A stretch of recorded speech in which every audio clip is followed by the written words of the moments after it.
I decided to surprise my husband at his tech company with lunch. The receptionist smiled warmly and said, "Mrs. Brennan is in a meeting right now." I said, "I am Mrs. Brennan." Her smile faltered. "No, I mean, Mrs. Brennan, Mr. Brennan's wife, is in his office. I see her every day." Hello, my dear listeners. Thank you for being here. If you enjoy stories like this, please subscribe to the channel and hit that like button.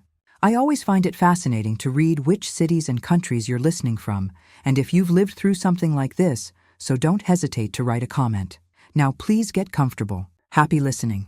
Now let me tell you how a simple lunch delivery exposed a lie I'd been living for years. My name is Victoria Brennan. I'm 54 years old and I'm an architect. Not the kind who designs towering skyscrapers, but the kind who creates beautiful, functional homes for families who want something special. It's work I've always loved. Intimate, personal, creating spaces where people build their lives. For 26 years. I thought I'd been building a life with Douglas Brennan, the man I married when we were both hungry young professionals with more ambition than sense. Back then, Douglas was working 80-hour weeks at a failing startup, and I was pulling all-nighters to finish my architecture boards. We'd been partners in every sense, supporting each other's dreams, celebrating each other's wins, weathering the inevitable setbacks together. But somewhere along the way, while I was busy designing other people's dream homes, I'd stopped noticing that my own foundation was crumbling. It started as such an innocent idea. Douglas had been working late again, pulling those 12 and 14-hour days that came with being CEO of Brennan Technologies, the company he'd built from that failing startup into a tech firm worth millions. We'd been married long enough that I'd learned not to take it personally when he missed dinner. When he texted me at 9 p.m. to say he'd grab something at the office, when weekends became just another workday, that Tuesday morning in October, he'd rushed out without eating breakfast, and I'd thought bringing him lunch might be a nice gesture. I'd made his favorite, a turkey club with avocado the way he liked it, cut diagonally because he'd always been particular about that. I'd even stopped at the coffee shop he loved and picked up his usual order, a large cappuccino with an extra shot. The Brennan Technologies building was all glass and steel, one of those modern tech campuses that looked more like a luxury hotel than an office. I'd been here before, of course, but not often, maybe 5 or 6 times over the years. Douglas had always said he preferred to keep work and home separate.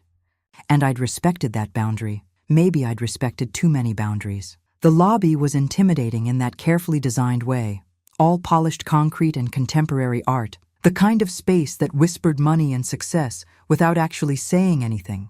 A young woman sat behind a sleek reception desk, her blonde hair pulled back in a perfect ponytail, her smile professionally bright. "Good afternoon," I said, approaching with what I hoped was confidence. "I'm here to see Douglas Brennan. I'm his wife, Victoria." The receptionist's smile didn't waver, but something shifted in her eyes. A flicker of confusion, quickly masked by professional courtesy. "Oh, I'm sorry, but Mrs. Brennan is currently in a meeting. Would you like me to see if she's available?" The words hung in the air between us. I felt my grip tighten on the paper bag containing Douglas's lunch. "I think there's been a misunderstanding," I said carefully. "I'm Victoria Brennan, Douglas's wife." Now her smile did falter. Her eyes widened slightly, and she glanced at her computer screen as if it might provide answers. "I'm sorry, but I don't understand. Mrs. Brennan, Cassie Brennan, she's here every day. She's Mr. Brennan's wife. She's in his office right now. Cassie Brennan." The name echoed in my head like a bell tolling. I knew that name.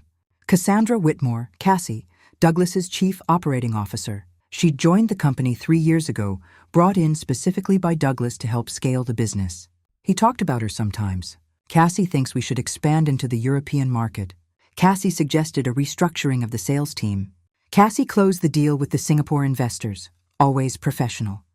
Always business, except apparently, at the office, she wasn't Cassandra Whitmore, she was Cassie Brennan. My hands had gone numb around the coffee cup. The paper bag crinkled in my grip. "I see," I heard myself say, my voice surprisingly steady. "There must be some confusion. I'll just leave this with you to give to Douglas." I set the lunch and coffee on the reception desk, with movements that felt mechanical, disconnected from my body. The receptionist was staring at me with growing concern, clearly realizing something was very wrong but not understanding what. "Ma'am, I'm so sorry. I don't know what. Should I call Mr. Brennan?" No, that won't be necessary." My voice still sounded calm, normal, like I was declining an offer for more coffee. not hearing that my husband had a second wife. Just let him know Victoria stopped by.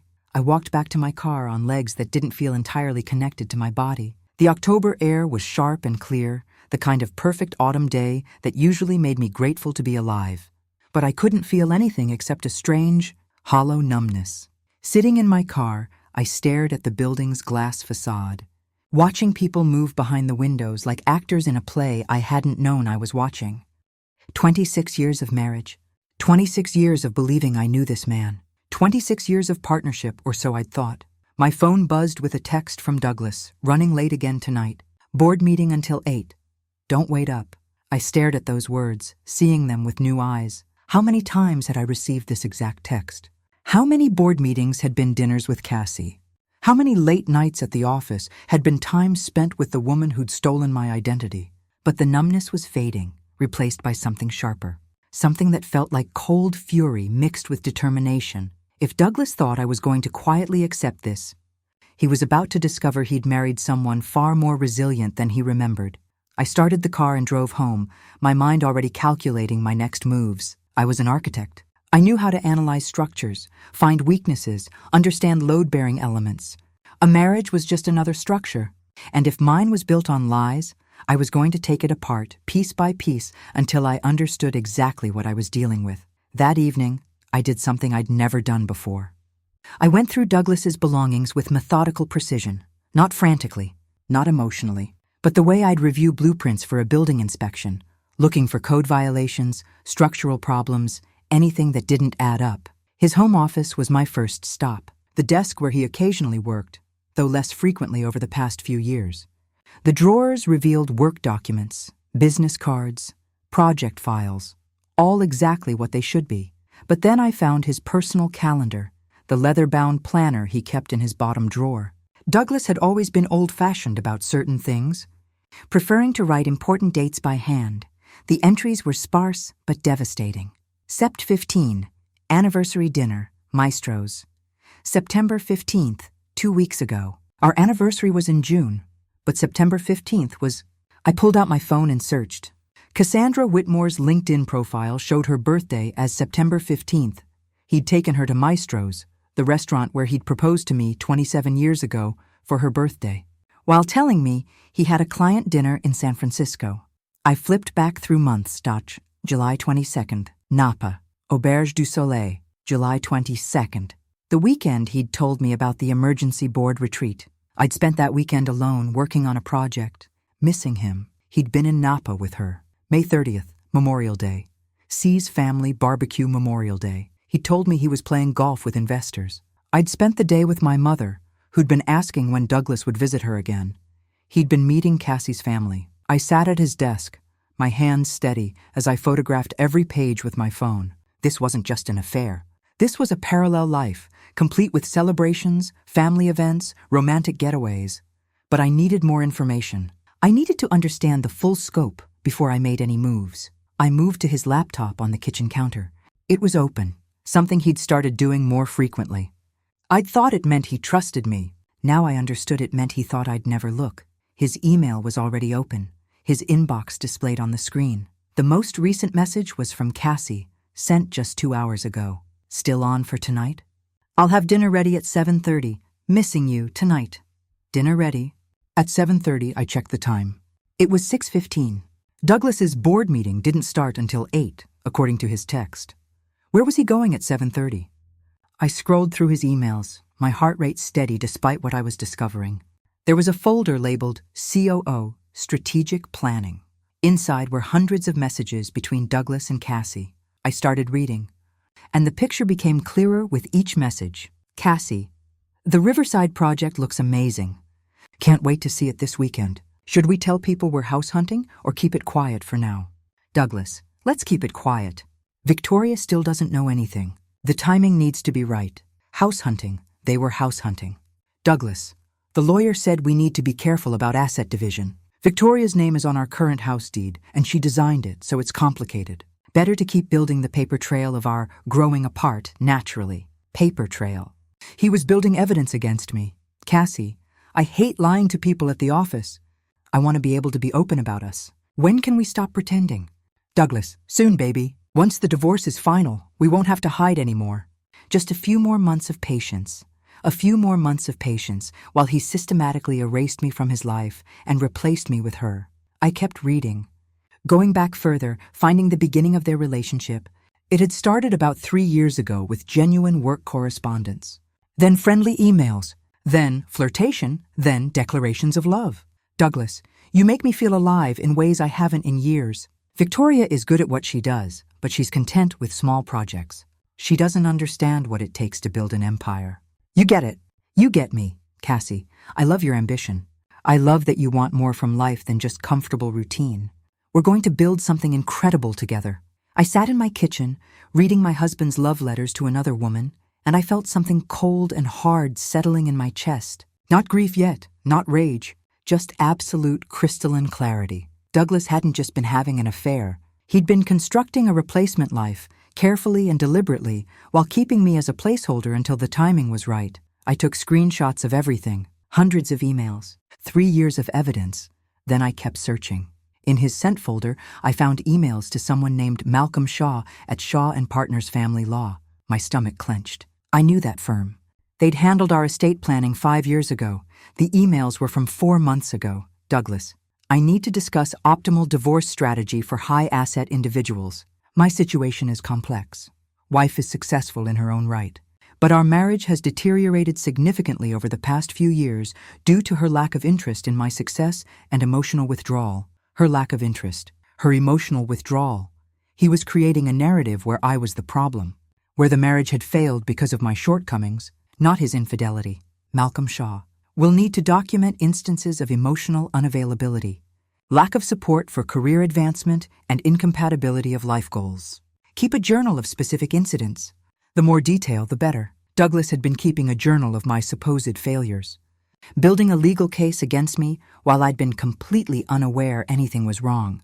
I found more emails. To a real estate agent about investment properties in Riverside, the same area where Cassie had mentioned house hunting. To a financial advisor about restructuring assets for maximum protection during potential life changes. To friends and colleagues, subtle messages that planted seeds about our struggling marriage. Douglas to his college friend Brian. Yeah, things with Victoria have been tough. We've grown in different directions. She's happy with her small practice, and I need someone who understands the pressure of building something big. Just trying to figure out the right path forward. He'd been preparing people. Managing perceptions, controlling the narrative before I even knew there was a story being told. The garage door rumbled. Douglas was home, early, which meant he probably wasn't going to that board meeting at all. I closed his laptop quickly and moved to the sink, making it look like I'd been doing dishes. Victoria? His voice came from the entryway. You home? In the kitchen, I called back, amazed at how normal my voice sounded. He appeared in the doorway, loosening his tie. He looked tired but relaxed, the way he always did after a long day. How many times had I rushed to make this moment comfortable for him? How many dinners had I prepared, conversations I'd facilitated, moods I'd managed? Hey, he said, kissing my cheek in the automatic way he'd done for years. Smells good. What's for dinner? I was just going to make pasta. Unless you're eating at your board meeting? Oh, right. He checked his phone with what looked like genuine regret. Yeah, I should probably grab something there. Sorry, I know I've been gone a lot lately. I watched him scroll through his phone, probably texting Cassie that he was running late. How was your day? I asked, the question automatic after so many years. Crazy. Back-to-back meetings. Actually, funny thing, Rebecca mentioned you stopped by the office? He looked up from his phone, his expression casually curious. This was it. The moment where I either confronted him or continued playing along. I thought about the emails I'd just read. The divorce strategy. The journal of my supposed failures. Douglas had been carefully building his case for months. If I confronted him now, he'd just activate whatever exit plan he'd already prepared. He'd been ready for this conversation, armed with his narrative about our failing marriage and my emotional unavailability. But he wasn't ready for a wife who knew everything and chose to stay silent. Oh yeah, I said lightly. I made you lunch and thought I'd drop it off, but I gave it to the receptionist. Hope you got it. I did. That was really sweet of you. He smiled, the same warm smile I'd loved for 26 years. Thank you. Of course. I turned back to the sink. You should probably get going if your meeting is at 8. Right. He grabbed his keys from the counter. Don't wait up. These things always run late. I won't. Have a good meeting. He kissed my cheek again and left. I stood at the sink, listening to the garage door close, listening to his car pull away. Going to Cassie. To their dinner at 7:30. To their life that he thought I knew nothing about, but I knew everything now. And unlike Douglas, who'd spent months preparing his exit strategy, I was going to take my time. I was going to gather every piece of evidence, understand every detail. And when I was ready, when I had everything I needed, I was going to take apart his carefully constructed lies piece by piece. Douglas thought he was playing chess while I sat passively on the board. He was about to discover I'd been studying the game too. The next morning, Douglas kissed me goodbye before leaving for work. The same routine we'd followed for years. I smiled and wished him a good day. And he had no idea that I'd spent half the night documenting his emails, making copies of his calendar, and beginning to piece together the full scope of his deception. I had a meeting that morning with a client, a young couple building their first home. I sat across from them at my studio, listening to them describe their dreams, watching the way they held hands and finished each other's sentences. And I felt a strange detachment. Had Douglas and I ever been like this? Had we ever been genuinely in love? Or had I been deluding myself from the beginning? After the meeting, I sat at my desk and pulled up the contact information I'd found in Douglas's emails. Malcolm Shaw, the divorce attorney. I picked up my phone and called. Shaw and Partners, how may I direct your call? I'd like to schedule a consultation with Malcolm Shaw, I said. Regarding a divorce? Certainly. May I have your name? I hesitated for just a moment. Then, Victoria Brennan. And please note in your system that this is a conflict check. My husband may have already consulted with your firm. There was a pause. 1 moment, please. 2 minutes later, a different voice came on the line. Male, professionally friendly. Mrs. Brennan, this is Malcolm Shaw. I understand you're calling about a potential divorce matter? That's correct. I need to inform you that there may be a conflict of interest. Your husband did consult with us several months ago. We didn't take him on as a client, but we did provide an initial consultation, which means we can't represent you in a divorce against him. I see. I'd expected this, actually. Douglas was thorough. He'd probably consulted with several top firms just to conflict them out, preventing me from hiring them later. However, Malcolm continued, I can refer you to an excellent colleague who specializes in high-asset divorce cases. Her name is Jennifer Torres at Torres & Associates. She's one of the best in the state, thank you. I'd appreciate that referral. Mrs. Brennan, if you don't mind me saying, your husband's consultation with us was several months ago. Has something changed recently? I thought about how to answer that. No, I said finally. I just finally decided to pay attention. After I hung up, I sat staring at my phone. This was real. I was actually preparing for divorce. After 26 years of marriage, I was gathering evidence against my own husband. But as I thought about Douglas with Cassie, about the parallel life he'd been living, about the way he'd been systematically erasing me and replacing me, I realized something important. This wasn't my marriage ending. My marriage had ended years ago. I just hadn't been invited to the funeral. Now I was planning my own resurrection. My phone buzzed with a text from Douglas. Lunch meeting ran late. Probably won't make dinner tonight either. Sorry, babe. He called me babe while planning to divorce me. While having dinner with Cassie, while building a life that didn't include me. No problem, I texted back. I'll save you some leftovers.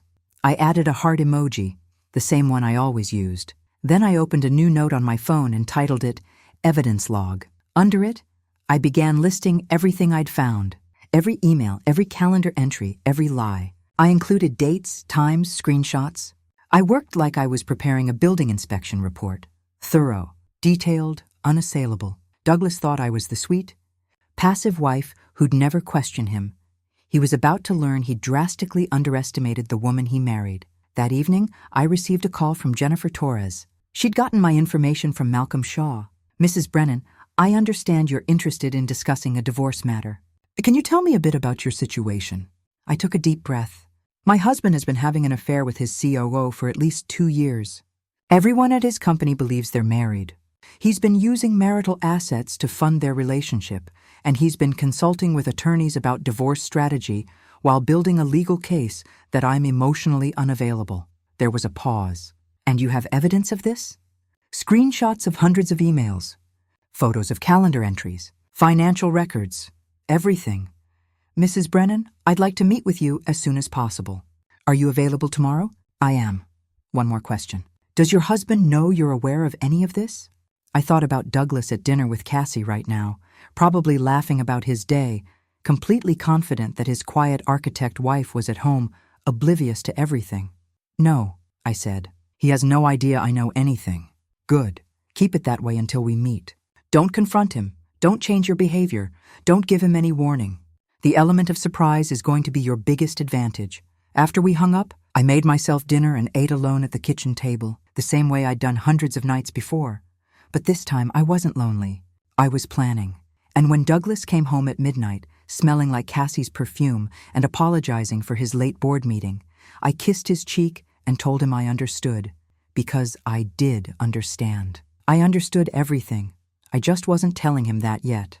The meeting with Jennifer Torres changed everything. Her office was in a sleek downtown building, all glass and steel like Douglas's. But where his company's aesthetic screamed tech startup, hers whispered serious money. The kind of place where divorces weren't messy, emotional breakdowns, but strategic business transactions. Jennifer herself was exactly what I'd expected from her reputation. Mid-40s, impeccably dressed in a charcoal suit, with the kind of sharp eyes that missed nothing. She gestured me to a leather chair across from her mahogany desk. Mrs. Brennan, thank you for coming in. I've reviewed the preliminary information you sent over. She tapped a folder on her desk. I have to say, in 20 years of practice, I've rarely seen a case with this much documented evidence before the client even walked through my door. I'm an architect, I said. I'm trained to document everything. She smiled slightly. That training is about to serve you very well. Let's start with what you know. Your husband Douglas has been having an affair with his COO, Cassandra Whitmore, for approximately 2 years. At least 2 years based on the emails. But I think it's been longer. I pulled out my phone and showed her the screenshots I'd organized into folders. The relationship turned romantic about 2 years ago, but they'd been emotionally involved before that. Jennifer scrolled through the images, her expression neutral but focused. And she's been representing herself as his wife at the company? Yes. Everyone there calls her Mrs. Brennan. She uses his last name. The receptionist had no idea I existed.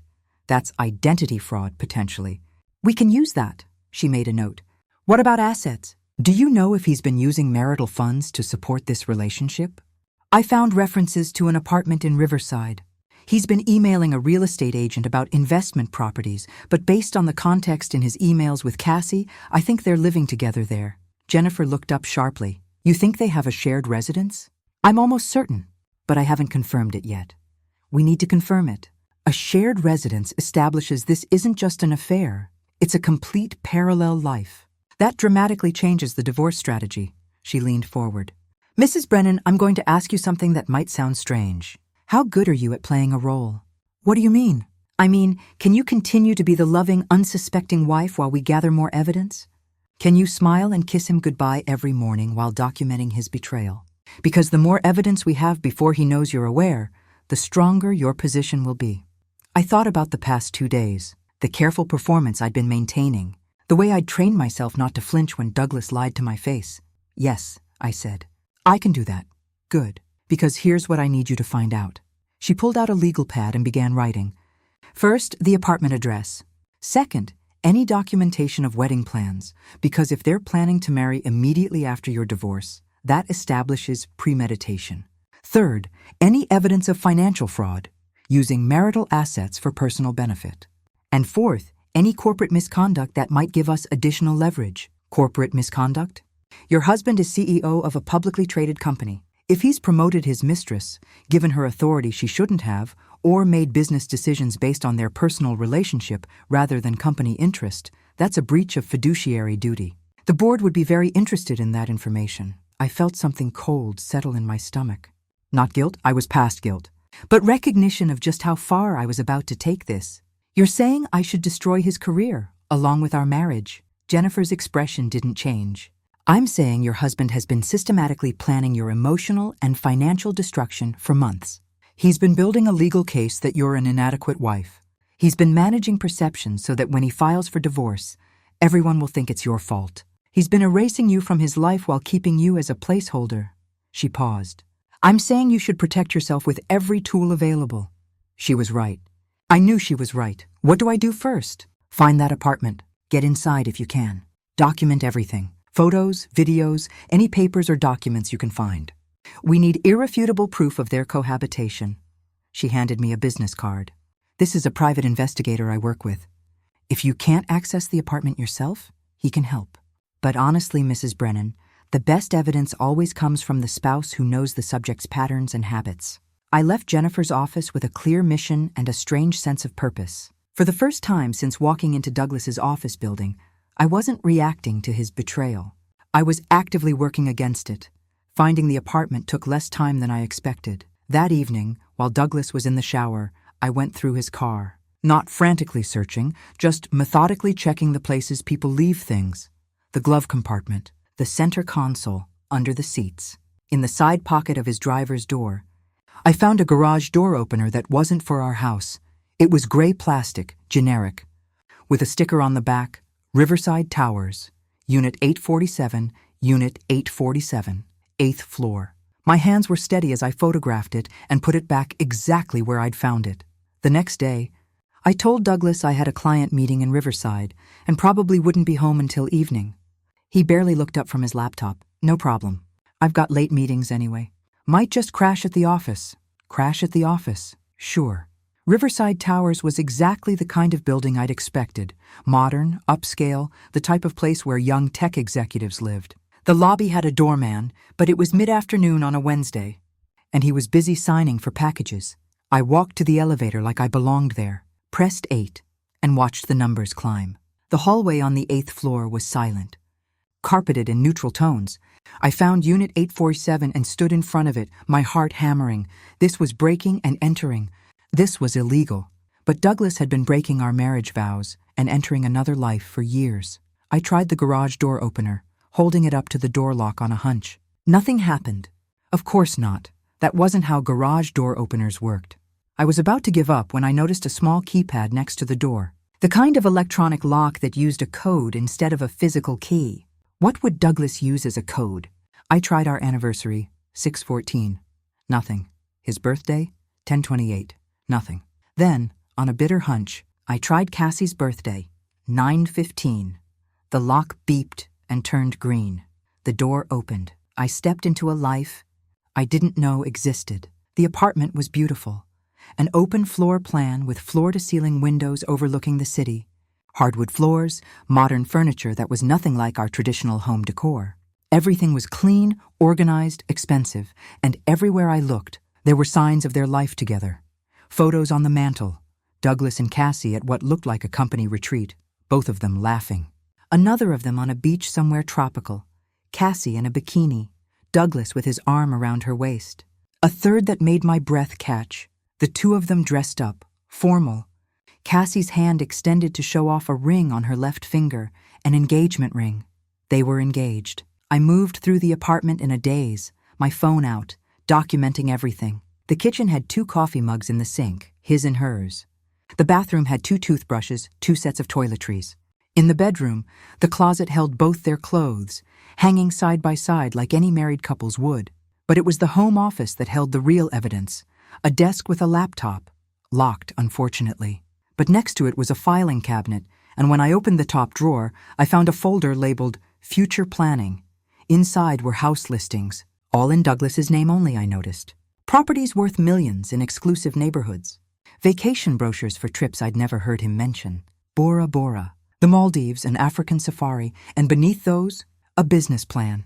The header read, Brennan Technologies, Executive Restructuring Proposal. I sat down at the desk and began reading. The document outlined a complete reorganization of the company. Douglas would remain CEO, but Cassie would be elevated to president with expanded authority.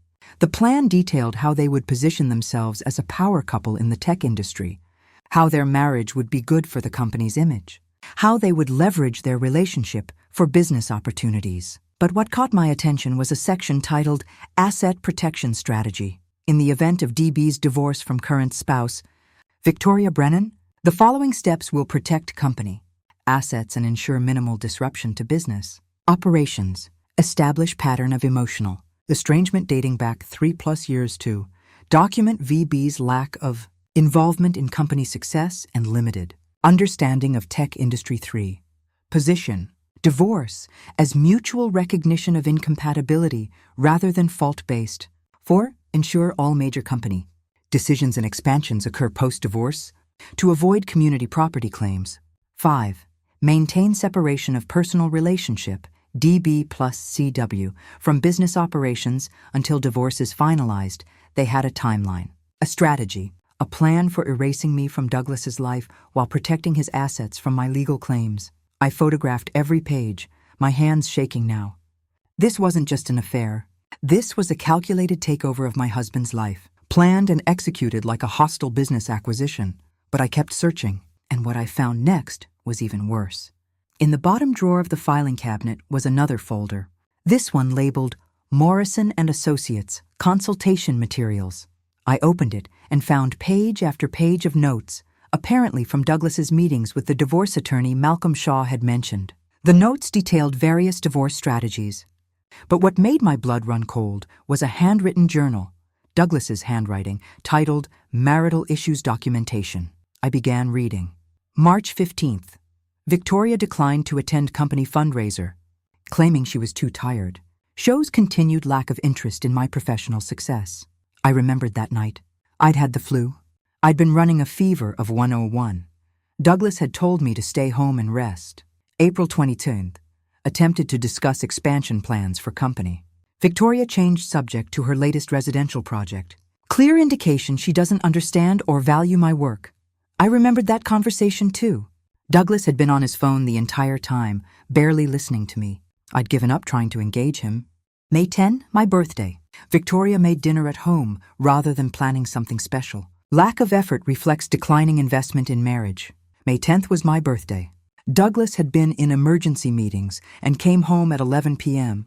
I'd been alone on my own birthday, but he'd written it down as his birthday. He'd deliberately falsified the date to make me look neglectful. Page after page of lies, distortions, manipulations, taking, normal marital moments and twisting them into evidence of my failure as a wife. I photographed everything. Tears blurring my vision now. Not from sadness, from rage. Pure, crystallizing rage at the calculated cruelty of what he'd done. But I wasn't done searching. In the desk drawer, I found wedding planning documents, a venue contract for the Riverside Country Club, dated for December 28th, 6 weeks from now, a catering menu with selections already made, a florist's proposal, a photographer's contract. They were planning a wedding, a full wedding with 200 guests, scheduled for 2 months after they expected our divorce to be final. At the bottom of the pile was a guest list. I recognized names, Douglas's college friends, our mutual acquaintances, even some of my own family members, people who apparently had already been prepared for the transition from Victoria to Cassie. How many of them knew about this? How many had been in on the secret, smiling to my face while knowing I was being erased? My phone buzzed, startling me out of my thoughts. A text from Douglas. Hey babe, how's the client meeting going? I stared at those words. Babe? Like he was a loving husband checking in. Not a man who was planning to divorce me in weeks and marry his mistress by Christmas. Going well, I texted back. Should be home by 6, perfect. I'll try to get home for dinner tonight. Miss you. Miss you?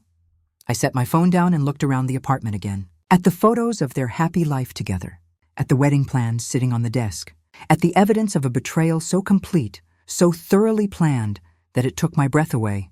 Douglas didn't miss me. Douglas was counting down the days until he could legally get rid of me. But as I gathered my photos and prepared to leave, I realized something that filled me with cold satisfaction. Douglas had made one critical mistake in his careful planning. He'd underestimated. Me, I spent the rest of the week playing the perfect wife. I made dinners that Douglas was too busy to eat. I asked about his day and listened to his lies. I kissed him goodbye each morning and welcomed him home each night, all while building my case against him. Jennifer Torres had been right. The element of surprise was my greatest weapon. While Douglas thought I was oblivious, I was documenting everything. I'd created a digital file with hundreds of photos from the apartment. Every wedding document, every business plan, every falsified journal entry. I'd photographed their engagement photos, their closet full of shared clothes, even the his and hers towels in their bathroom. But I needed one more piece of evidence. The most important piece. Corporate misconduct. If Douglas had promoted Cassie based on their personal relationship rather than merit, if he'd given her authority she wasn't qualified for, if he'd made business decisions that benefited their relationship at the company's expense, that would give me leverage beyond just the divorce. That would give me the power to destroy the career he valued more than our marriage. On Friday, I did something that felt both reckless and necessary. I called Leonard Cross, the chairman of Brennan Technologies' board of directors.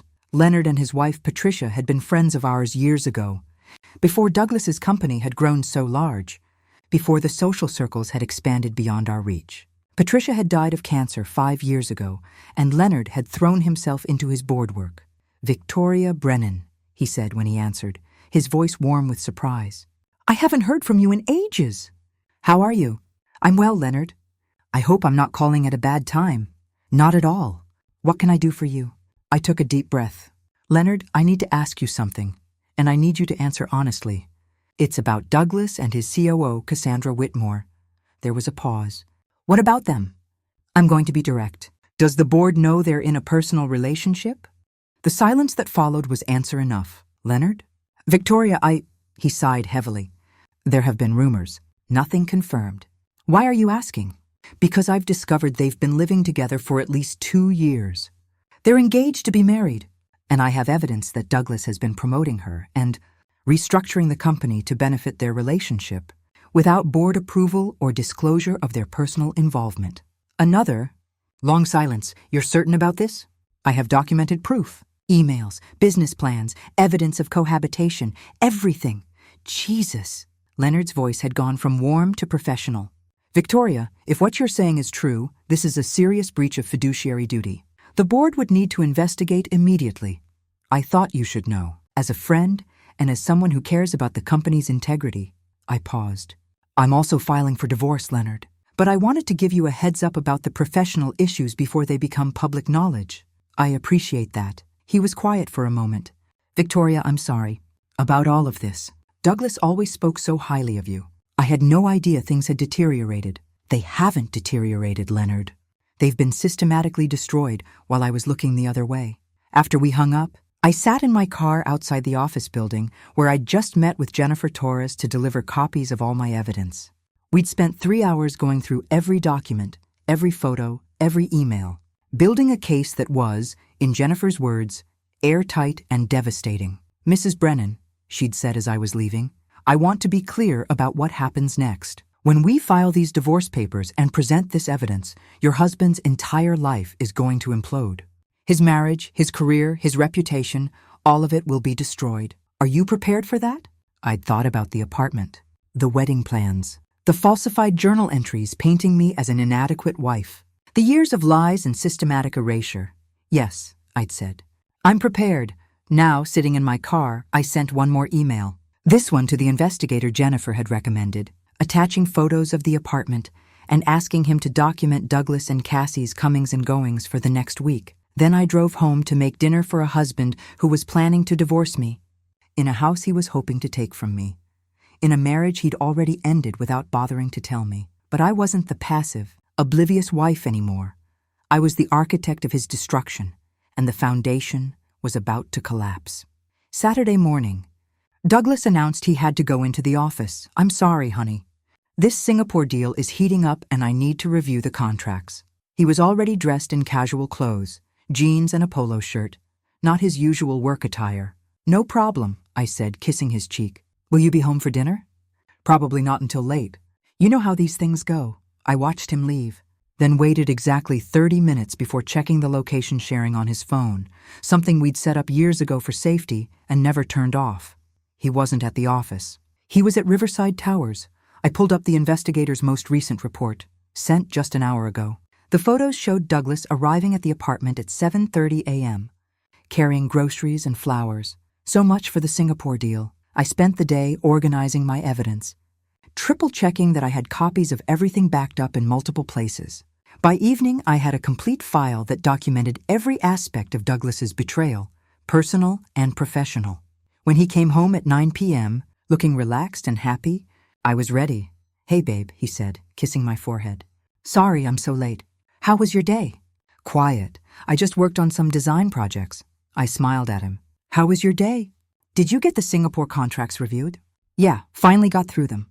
Cassie was a huge help. She has a real gift for spotting problematic clauses. Cassie. He was talking about her to my face now, confident I suspected nothing. That's good. You're lucky to have such a competent COO. I really am. His phone buzzed and he glanced at it, smiling slightly. Sorry, just a message from the team. This deal is going to be huge for us. I watched him text back, wondering if it was actually the team or if it was Cassie, wondering if he was telling her about his day of lying to his wife. Douglas, I said carefully, can I ask you something? He looked up from his phone. Of course. Are you happy? In our marriage? His expression shifted, becoming more guarded. Where's this coming from? I feel like we've been disconnected lately. Like you're somewhere else even when you're here. This was it. The moment where a guilty husband might confess, might show some remorse, might give me a reason to reconsider what I was about to do. Douglas set down his phone and looked at me with what appeared to be genuine concern. Victoria, I'm sorry if you've been feeling that way. Work has been incredibly demanding, and I know I haven't been as present as I should be. He reached for my hand. But I'm committed to us, to this marriage. You know that, right? The lies came so easily to him, so smoothly, looking into my eyes and promising commitment while planning his wedding to another woman. I know, I said softly. I just wanted to make sure we're okay. We're okay, he squeezed my hand. I promise. That night, lying next to him in our bed, listening to his peaceful breathing, I felt nothing. Not love, not hate, not even anger anymore, just cold. Absolute certainty that I was doing the right thing. On Monday morning, while Douglas was in the shower, I called Jennifer Torres. I'm ready, I said. File the papers. You're sure? Once we file, there's no going back. I thought about the apartment, the wedding venue, the falsified journal, the years of systematic lies. I'm sure. Okay, I'll have the divorce petition ready by this afternoon. We'll serve him at his office tomorrow morning. And Mrs. Brennan, yes? You should probably not be home when he finds out. This is going to get ugly. She was right. When Douglas discovered I knew everything, when he realized his careful plans had been exposed and his perfect new life was about to collapse, he would be furious. But I'd already planned for that too. I'll be at my sister's house, I said, in another state, with copies of everything in a safe deposit box and with multiple attorneys. Smart. I'll call you tomorrow after he's been served. After I hung up, I went to our bedroom where Douglas was getting dressed for work. He was humming quietly, in a good mood, completely unaware that his entire world was about to detonate. Hey, I said from the doorway. I forgot to mention, I'm going to visit my sister in Arizona this week. She's been asking me to come, and I thought now might be a good time. Douglas looked up, surprised. Arizona? When? I'll fly out this afternoon. I'll be gone about a week. Oh. He seemed uncertain. Is everything okay? Everything's fine. I just need a break. You'll barely notice I'm gone with how busy you've been. He had the grace to look guilty. Okay, well, have a good trip. Tell your sister I said hi. I will. I kissed him goodbye, the last time I would ever kiss this man as my husband. And as I walked out the door with my suitcase packed, I felt something I hadn't felt in weeks. Freedom. I was sitting on my sister's patio in Scottsdale, drinking coffee and watching the desert sunrise, when Jennifer Torres called. He's been served, she said without preamble. About 20 minutes ago at his office. I set down my coffee cup, my hand surprisingly steady. How did he react? According to the process server, he turned white, tried to call you repeatedly, then locked himself in his office.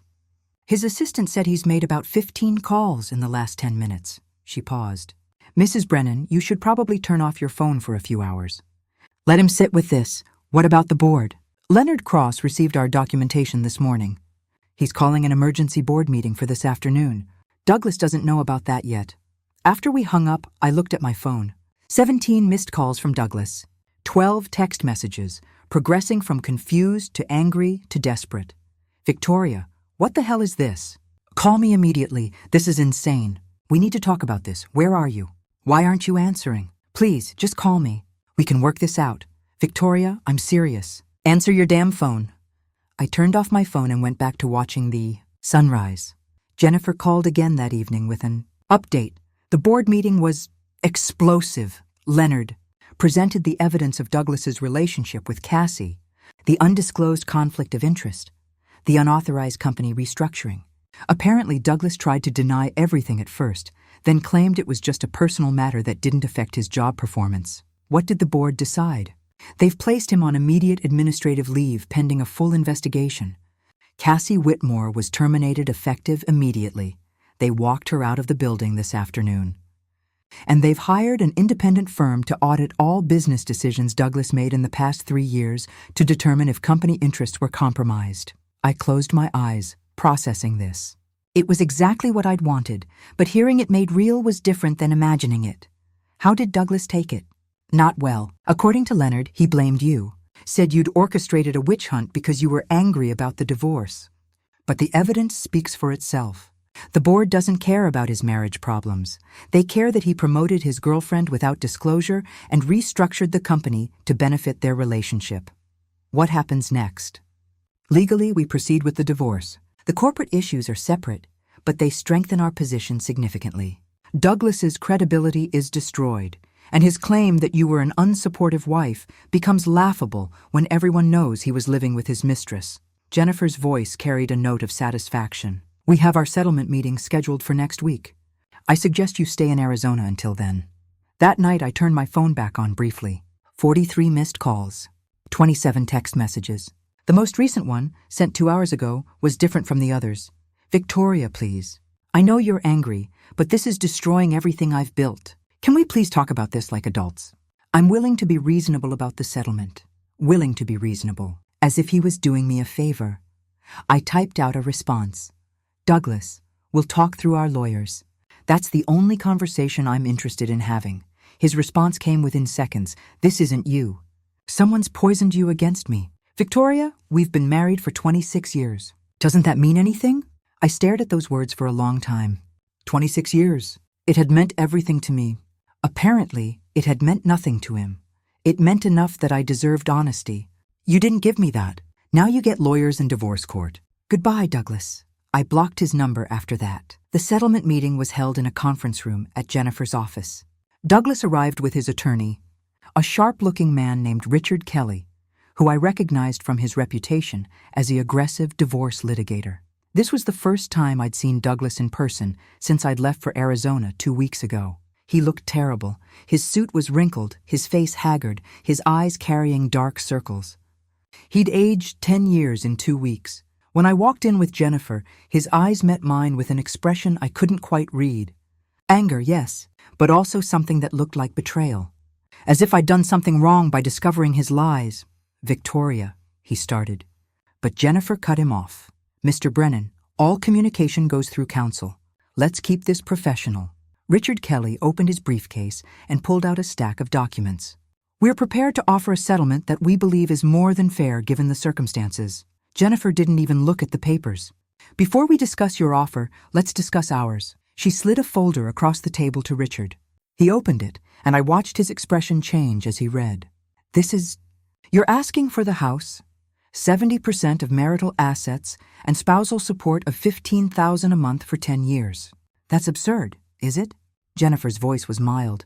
Your client conducted a 2-year affair, used marital assets to maintain a secret apartment and plan a wedding to his mistress, and systematically falsified evidence to paint Mrs. Brennan as an inadequate wife. He also violated his fiduciary duty to his company, resulting in his termination as CEO and potential shareholder lawsuits. He wasn't terminated, Richard corrected. He's on administrative leave. Semantics. The board has already begun interviewing replacements. But let's talk about what really matters. Jennifer pulled out another document.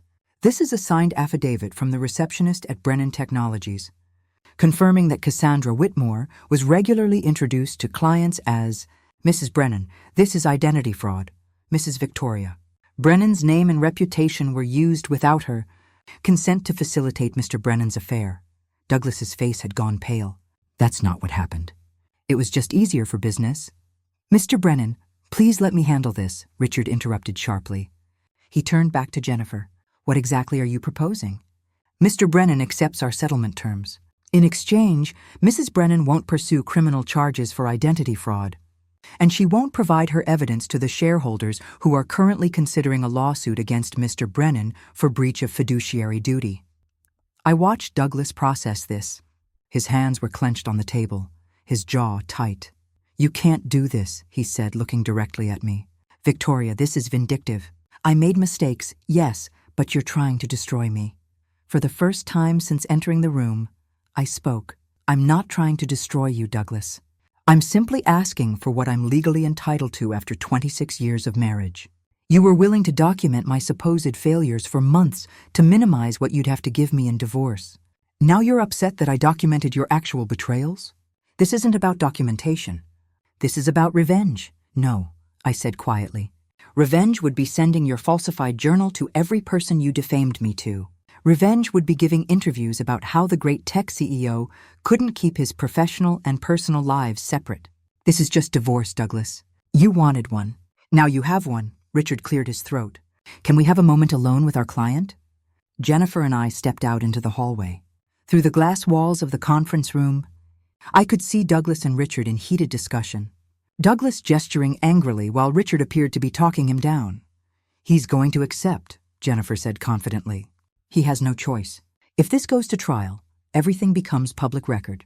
His career is already hanging by a thread. A public trial would finish it." She was right. 20 minutes later, Richard called us back in. "We'll accept your terms," he said tightly. "With one modification. Spousal support ends if Mrs. Brennan remarries. Standard clause." "Agreed," Jennifer said. "We'll have the paperwork drawn up by end of week." Douglas didn't look at me as he signed the preliminary agreement. His signature, usually so bold and confident, looked shaky. As we were packing up to leave, he finally spoke to me directly. "Was any of it real, Victoria? Our marriage? Did you ever actually love me, or were you just waiting for a chance to take everything?" The question was so absurd, so completely disconnected from reality, that I almost laughed. "I loved you for 26 years, Douglas. I loved you through late nights and missed dinners and all the times you chose work over our marriage. I loved you enough to trust you completely." I met his eyes. "You're the one who decided that wasn't enough. You're the one who built a whole separate life with someone else while I was home believing in us. So don't you dare ask me if it was real." I walked out without waiting for his response. The divorce was finalized 8 weeks later on a cold January morning. I didn't attend the hearing. Jennifer handled everything while I stayed home, working on a design for a new client. When she called to tell me it was done, I felt nothing. No relief, no sadness, just a quiet recognition that a chapter had closed. "You did good, Mrs. Brennan," Jennifer said. "Or should I say Ms. Miller? Are you taking back your maiden name?" "I am," I said. "Victoria Miller sounds right." "Well, Victoria Miller, you're officially divorced, soon to be significantly wealthier, and free to start your life over." "How does it feel?" "Empty," I admitted. "But not in a bad way. Like a house after you've moved all the furniture out. Ready for something new." Over the following months, I learned what Douglas's life looked like post-divorce. The board investigation concluded that he'd made multiple business decisions that benefited his relationship with Cassie over company interests. He was formally terminated with cause, which meant no severance package and potential legal liability. Several shareholders filed suit, claiming his misconduct had damaged company value.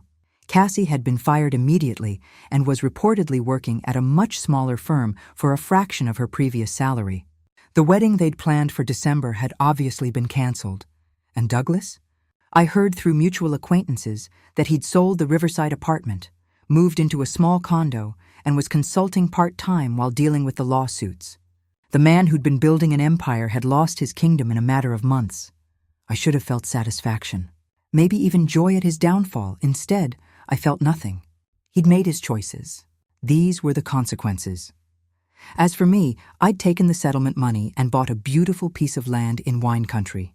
I was designing my own home there, something small and perfect, with a studio where I could work and a garden where I could think. I'd also started dating.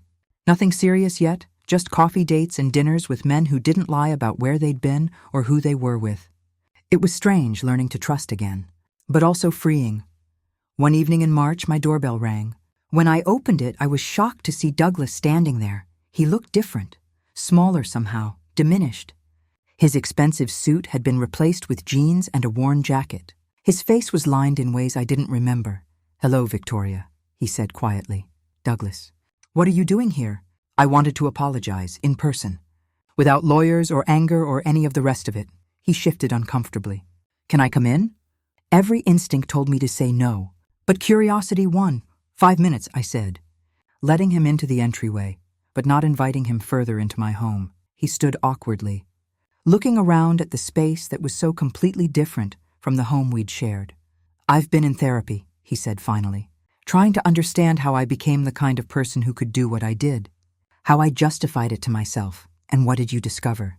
That I was a coward, that instead of telling you I was unhappy, I built an escape plan, that I blamed you for my own failures and convinced myself I was the victim. He looked at me directly.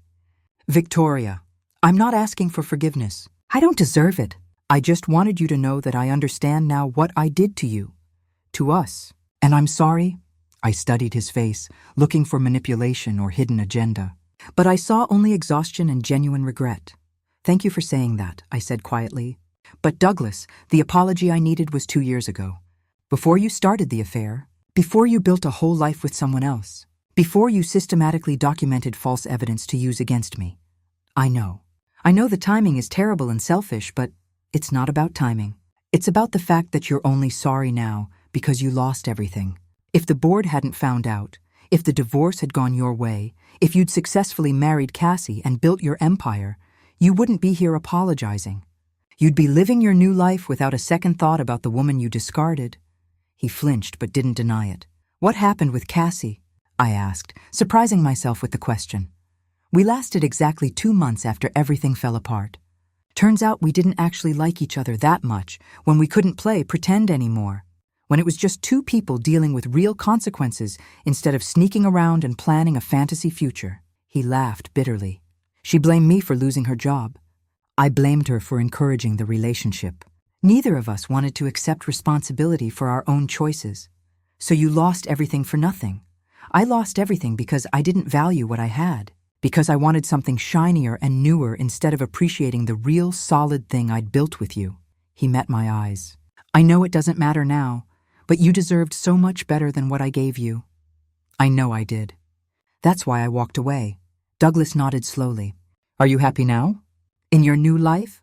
I thought about that, about the house I was designing, the clients I was working with, the quiet peace of my days without deception, the possibility of someone new who might actually value what I had to offer. I'm getting there, I said honestly. It's not the life I planned, but it's mine, all mine. No lies, no hidden agendas, no wondering if the person beside me is actually present or just counting down until they can leave. I'm glad, he said. And surprisingly, he sounded like he meant it. You deserve that. We stood in awkward silence for a moment. I should go, he said finally. Thank you for letting me say this. As he turned to leave, I surprised myself by speaking.